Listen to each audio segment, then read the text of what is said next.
মা বাবা ভাই বোন সবাইকে নিয়ে বেঁচে থাকার নামই জীবন।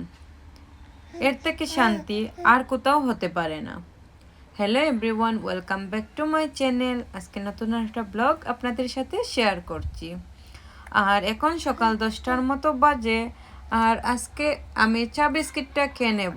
আসলে প্রতিদিন অন্য কিছু করতে পারি না, আমার মেয়েটা যেহেতু ছোটো, ওকে কুলে নিয়ে সব কিছু আমার করতে হয়।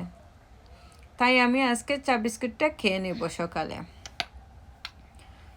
আর এই যে ফার্স্টেই যে বললাম, মা বাবা ভাই বোন সবাইকে নিয়ে থাকার নামই জীবন।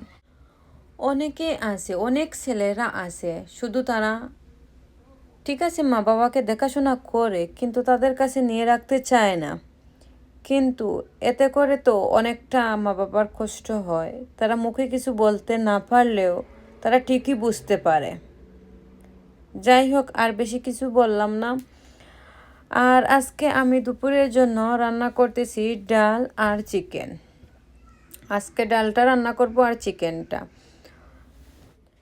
আমি বেশিরভাগ টাইমে এইভাবে ডাল রান্না করে থাকি, একসাথে বাগার দিয়ে সব কিছু বসাইয়া দেই।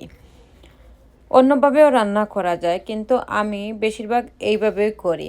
আর এদিকে আমি চিকেনটা বসাইয়া নিলাম। একসাথে অনেকগুলো চিকেন রান্না করব, যেহেতু আমি নর্মালি একদিন রান্না করি, 2 দিন যায়, কারণ প্রতিদিন আমি রান্না করতে পারি না। তাই আমি একদিন রান্না করলে 2 দিন যেরকম যায় সেই রকম রান্নাটা করি।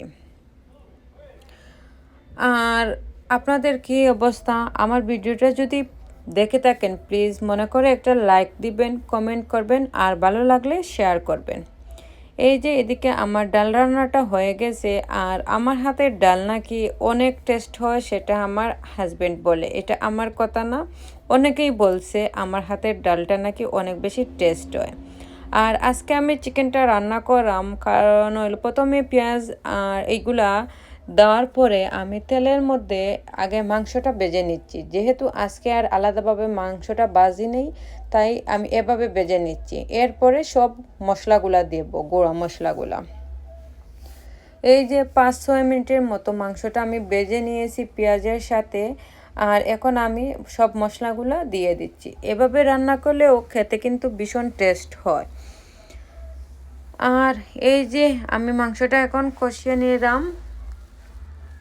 সবগুলা মাংস এভাবে রান্না করে আপনারা দেখতে পারেন, অনেক বেশি টেস্ট হয়, কারণ মাংসটা প্রথমে একটু ভাজা হয়ে যায়, তাই খেতে কিন্তু ভীষণ ভালো লাগে।